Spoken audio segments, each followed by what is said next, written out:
Alright, so this guy might be a good idea to just run through the chords a little bit.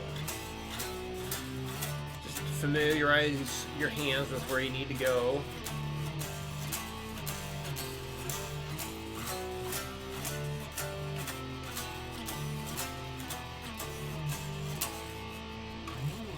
And top goal speed is just 100. But you're welcome to go past that if you'd like. Definitely gets more and more challenging to keep the ghost strumming in there as you go faster, faster, and faster. But here we go at 60. 1, 2, 3, 4. 1, 2, 3, 4. 1, 2, 3, 4. 1, 2, 3, 4. 1, 2, 3, 4. 1, 2, 3, 4. 1, 2, 3, 4. 1, 2, 3, 4. 1, 2, 3, 4. Done. And 100. 1, 2, 3, 4. 1, 2.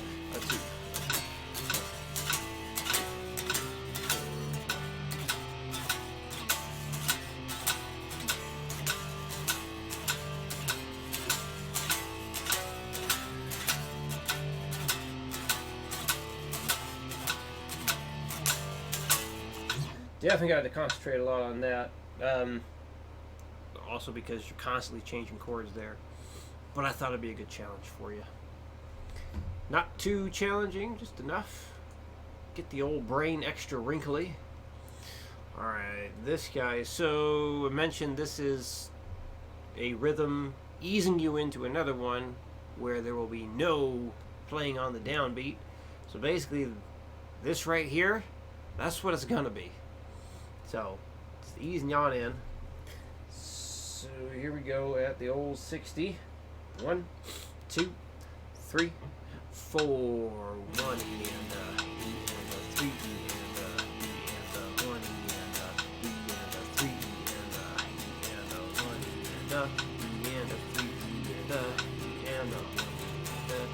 and 3 and 1 and a 1 and a 3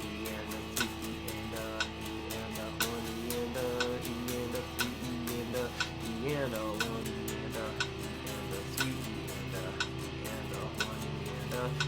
a 3 and a done. And the 100. 1, 2, 3, 4.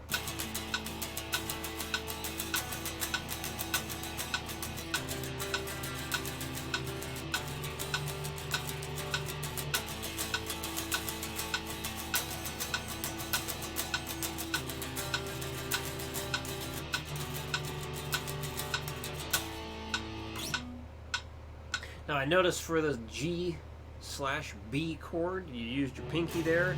That's okay. If it's easier for you to do that, that's fine. If you find you have any difficulty going from the C chord into the G/B, try using your ring finger and see if that makes it any easier for you. That's typically what I use for that chord. Yeah, some theory behind it. I don't remember if we've talked about slash chords like that. Basically, it's saying it's a G chord, but you have the B in the root note. So basically, it's an inversion of that G chord right there, because the three notes that make a G chord are G, B, and D. Well, here we're playing it in this order: B, D, and G. Just an inversion of a G major chord. On to number 3. This is also an intro to a rhythm where we do not play anything on the downbeat, which is going to be this guy. So eventually, and probably just next week, if not next week, probably in 2 weeks then. Here we go at the good old 60. But yeah, as a reminder, so basically, you know, when you look at this as we just went through, look at it as, what's this value right here? So you have the 1/16th note, followed by another 16th note, followed by the 8th note.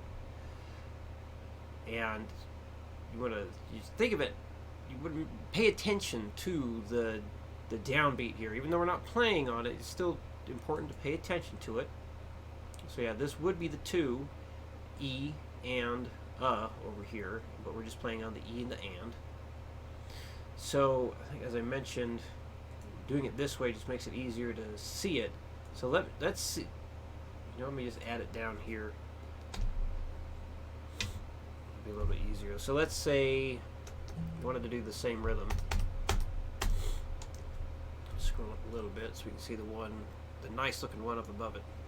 And I'll just do single notes here to make it easier. So here I could make it an 8th note, and then make that a 16th note, and then make that an 8th note, and we'll do the same thing again. Because basically, like right here, you got your 1, 2, 3 16s, and then you got these 2 16ths. However, that's the length of an 8th note, so that's why I'm putting that here. So 3 16s, then you get your 8th note, which is basically this space right here. And you get a 16th note, and then an 8th note, and then it does it all over again. So, mathematically, this is the same. However, when I'm looking at this, my eyes automatically try and group this together as a beat, and want to group that together as a beat.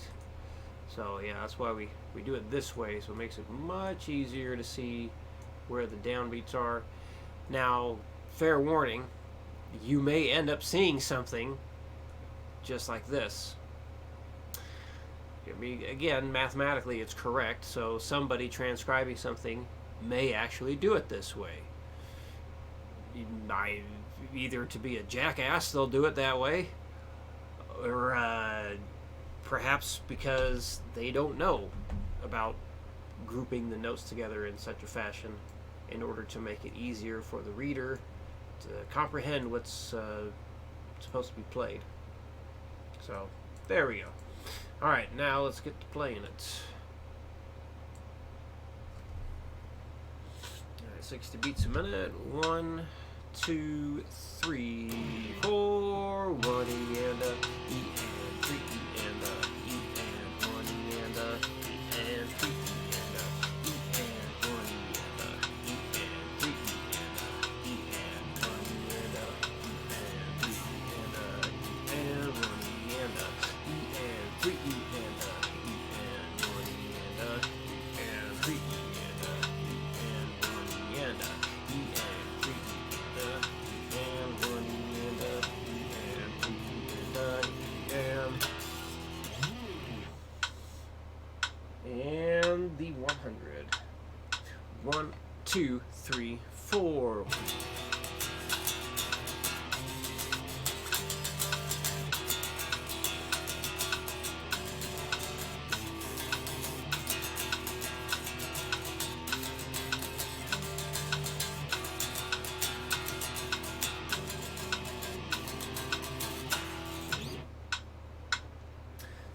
Okay, so if you want any faster speed demos for this stuff, just let me know. I'll put that together for you. I believe that covers everything. Oh yeah, that's right. I just remembered one thing we talked about, and that is doing working that other rhythm where it's all upstrokes there. So what you could do,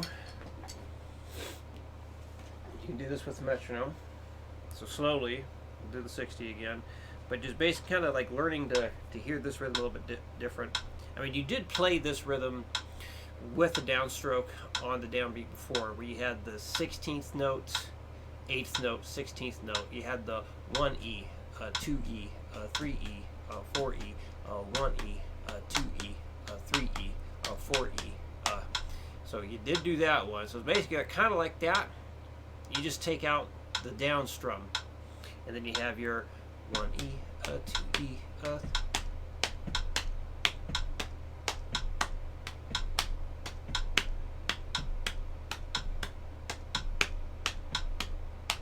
you can kind of think of it that way. That might help. But it just kind of like working it up with the metronome again. Here's 80, but just get used to like tapping.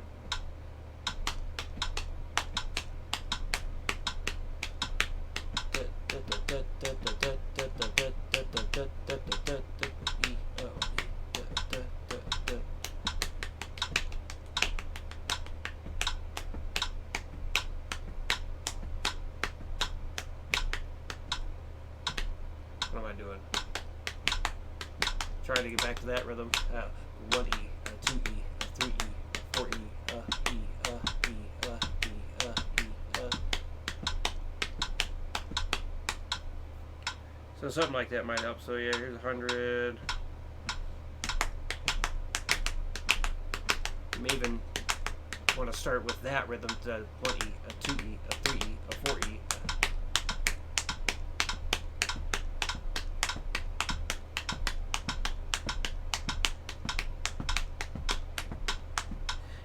It's kind of almost like the feel of it kind of changes a little bit when you start going faster and you lock into it. It's almost like, at least that's how it kind of goes for me. I start to hear it kind of different, which is hard to really describe what the heck's going on there. By doing that rhythm, definitely feels way faster than just going.